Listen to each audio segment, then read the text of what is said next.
Donc aujourd'hui, il y a eu un appel national à une université morte le 5 mars en réponse au projet de loi dénommé LPPR, loi de programmation pluriannuelle de la recherche, et qui est une loi qui, dans les faits, en fait, va pousser la recherche à se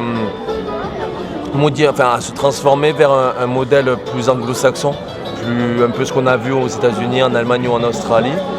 Donc en fait, il y a plusieurs points. Il y a un point très de l'ordre de l'idée, où en fait on est en grève parce que c'est aussi on défend un autre type d'université, notre vision de l'université, notre vision du savoir qui est accessible à tous, qui doit être... Et quelle est ta vision, toi, de l'université? L'université, justement, une université qui doit être ouverte à tous, le savoir doit être accessible au plus grand nombre, elle ne doit pas se renfermer sur elle-même, et surtout elle ne doit pas être asservie à des pouvoirs économiques ou des pouvoirs politiques afin de survivre. Et aujourd'hui, en fait, un des problèmes, c'est que par exemple au niveau des finances, on va nous les couper sèchement, ou alors on va développer ce qu'on appelle des contrats, des CDI de mission, ou des appels à projets, qui fait qu'en fait un chercheur, pour faire ses recherches, va devoir régulièrement répondre à des appels à projets, va devoir régulièrement démarcher ou des entreprises ou des instituts. Et en fait, ça prend un temps monstre, et en plus de cela, derrière, ça remet en cause l'indépendance de la recherche, puisque à force de tout le temps chercher des sous de partout, à force de tout le temps chercher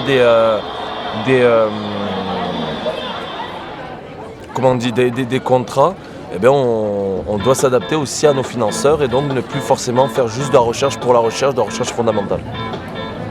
Si Coca-Cola veut te financer tes études, je vois pas le problème, moi. Mais c'est l'avocat du diable. Oui, j'imagine. Mais c'est la conception de certains actuellement qui sont en train de faire nos lois autour de la recherche, qui disent que la recherche et le savoir et l'université doit s'adapter et doit être au service aussi du bassin d'emploi et du marché d'emploi et de la région. Le problème, c'est qu'aujourd'hui, être financé par des entreprises pour faire de la recherche, c'est une finance à court terme pour du profit. Je suis en rupture totale contre cette idée absolument, et je pense que la majorité des gens qui se mobilisent aujourd'hui aussi, parce que la recherche n'est pas au service de l'économie ou au service d'entreprise, mais la recherche doit être au service de l'être humain, du bien commun, en fait. C'est revenir vers le bien commun. C'est pas bateau comme excuse?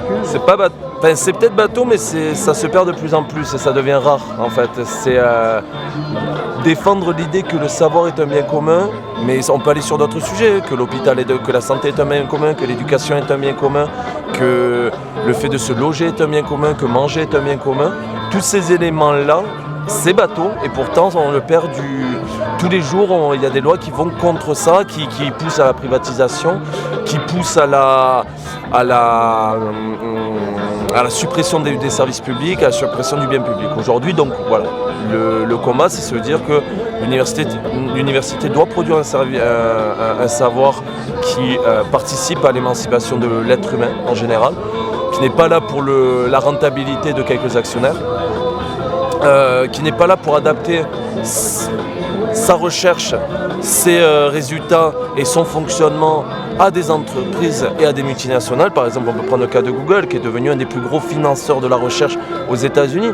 Et en quoi Google aujourd'hui, alors effectivement il y a des avancées technologiques monstrueuses, mais en quoi Google est une avancée pour l'être humain en général? Ben, je pense pas, je pense que c'est avant tout une entreprise qui est là pour faire de l'argent pour ses actionnaires. Et c'est là de vision du monde, et quand on se dit démocrate... Pour la communication, on a besoin de communiquer, on a besoin de Google. On a besoin de Google. Ne serait-ce que pour le savoir, pour étudier, non? Oui. Combien de personnes étudient sur Google? Étudient sur Google, effectivement. Et ce qui fait que, par exemple, c'est un bien, on en a besoin quelque part. Mais sauf que la différence avec un bien commun, c'est que c'est un bien pour la rentabilité déjà, avant tout. C'est un bien pour ceux qui peuvent se le payer. Et en plus, d'autant plus, et là, Google, dans une manière... C'est gratuit. Enfin, gratuit. Ouais, à condition d'avoir un ordinateur et à condition de pouvoir avoir le temps disponible dans son cerveau pour supporter la multitude de publicités et de communication qu'on reçoit sur Google. Et un autre élément, et de l'ordre philosophique, c'est que sur Google, par exemple, la différence entre faire de la recherche dans un cadre démocratique, dans un cadre public et pour Google, c'est par exemple que Google au final va axer ses recherches, va axer tout ça pour son profit, pour maximiser son propre profit. Dans une recherche publique, et ce qu'on défend, c'est que la recherche doit être au service de tout le monde. Google, quand derrière ils vont développer des nouveaux algorithmes, c'est pour biaiser la recherche de chacun, pour biaiser le cerveau et l'esprit de chacun vers ce qui va être le plus rentable, à aucun moment vers ce qui va être le plus utile ou ce qui va être le plus épanouissant. Donc ce qui fait qu'après, voilà, il y a vraiment un combat, pour moi aujourd'hui, un combat pratique, un combat économique, mais aussi un combat philosophique sur quelle est notre vision de la recherche à long terme. Et pourquoi on continue. Par exemple, nous on est en master de recherche, pourquoi faire de la recherche aujourd'hui? Parce que si par exemple, maintenant on va parler juste du point de vue pratique, social et concret, aujourd'hui faire de la recherche, si le projet de loi passe comme il est parti de passer, ça veut dire plus ou moins la suppression des maîtres de conférence. Ça veut dire que pour un jeune chercheur, aujourd'hui, l'âge moyen pour se faire titulariser, c'est la trentaine. Dans des pays en Allemagne où tout ça commence à s'élever à 35, 40, 45 ans. Et en fait, au final, c'est se faire titulariser sur un poste de professeur puisque le poste de maître de conférence n'existe plus. Donc en fait, c'est nous vouer à la précarité à vie en développant, comme j'ai dit, des CDI de mission. Des CDI de mission, c'est-à-dire comme un CDI de chantier, on vous donne un CDI, c'est la plus belle invention du CDI au monde. On garde le terme CDI, mais c'est que pour 3 mois. Et, ou alors ce qu'on appelle donc les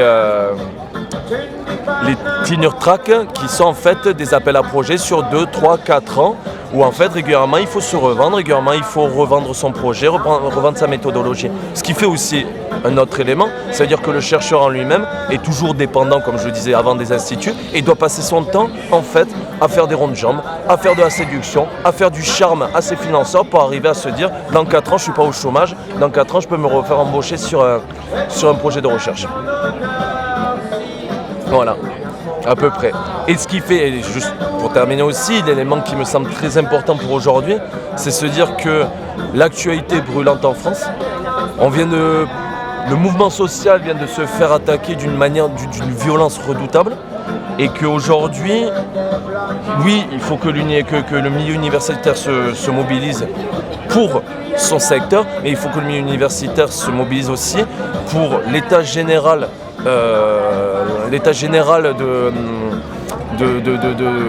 des réformes en cours, et en particulier la réforme des retraites, et se retrouve dans les mouvements sociaux et fasse des liens et des convergences avec les autres secteurs en lutte, avec les autres corps de métier, parce que notre place, elle est avant tout, il me semble, mais notre place, elle est avant tout avec ceux qui se mobilisent actuellement pour pouvoir apporter nos compétences, pour pouvoir apporter notre présence et notre énergie.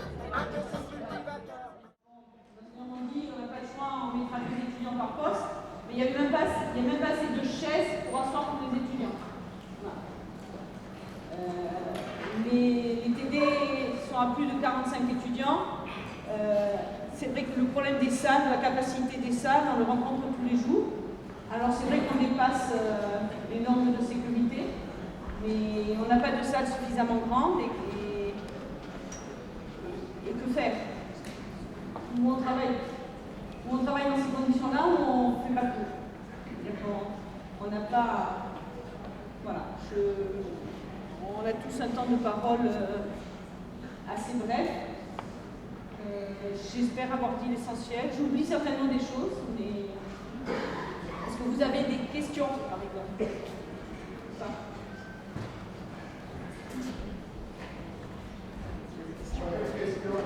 Oui?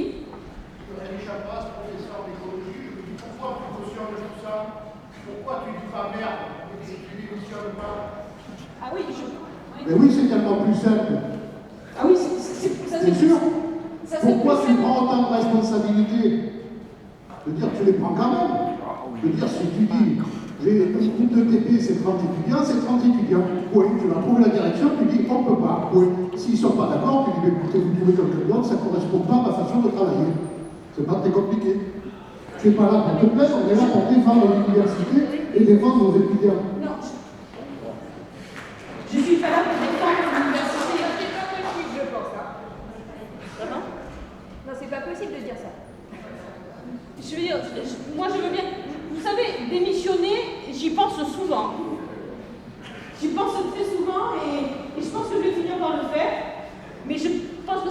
aucun problème.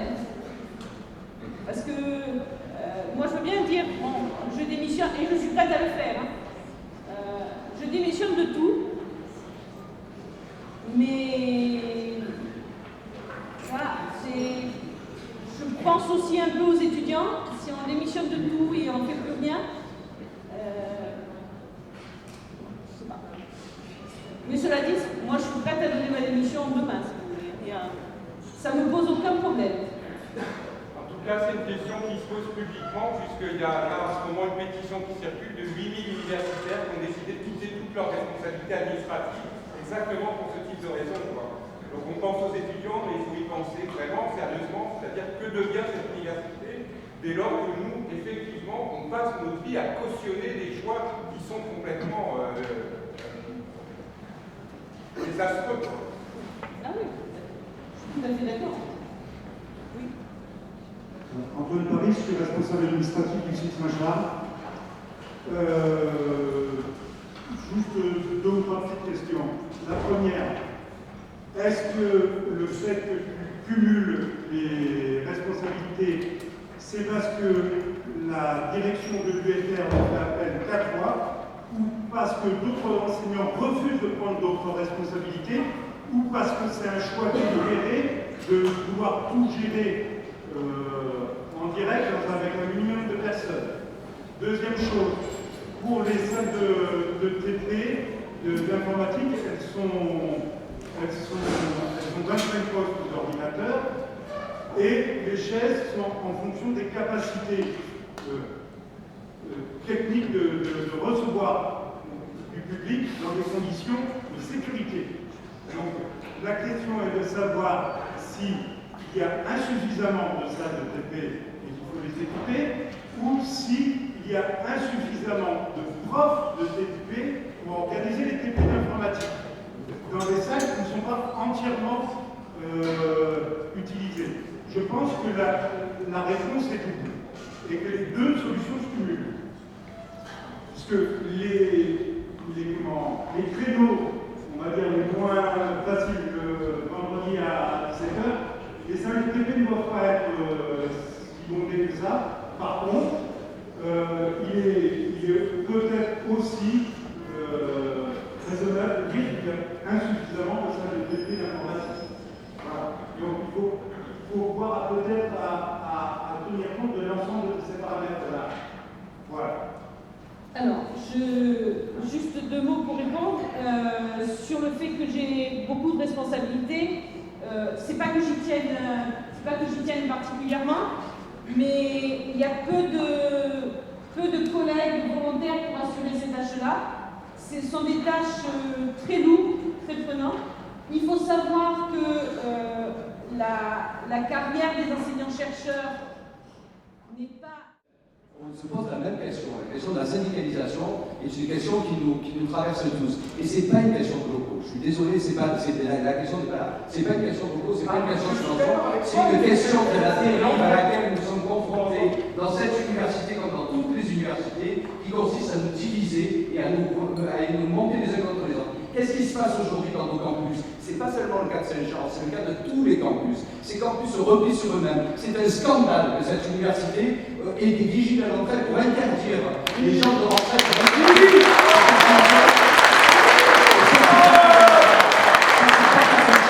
Tous les campus de l'université qui se replient sur eux-mêmes. L'université ne joue plus son rôle, est complètement reprise, est plus ouverte sur la société. L'université et nos campus ne sont plus ces lieux de création de vie et d'excitation intellectuelle. Pourquoi il n'y a plus de politisation? Parce qu'on n'a plus d'endroits dans lesquels se retrouver, il n'y a plus de vie dans nos campus. Rien n'est fait. Regarder à ce qui se passe à Schumann, la rénovation de Schumann, on a des beaux locaux maintenant à Schumann. Rien n'est fait, tout est aseptisé désormais. Rien n'est fait pour permettre aux gens de se rencontrer. Donc oui, c'est une responsabilité de l'université que d'organiser des campus qui sont des campus ouverts sur la société, ouverts sur les débats, et que chacun puisse trouver sa place là-dedans. Et c'est pas en multipliant les locaux et les subventions qu'on réglera cette question-là, c'est en ayant une autre vision de l'université et une autre vision de notre rôle dans la société.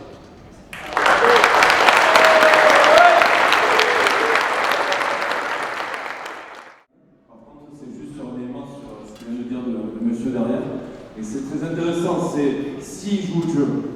Voilà à quoi on est réduit le syndicalisme aujourd'hui.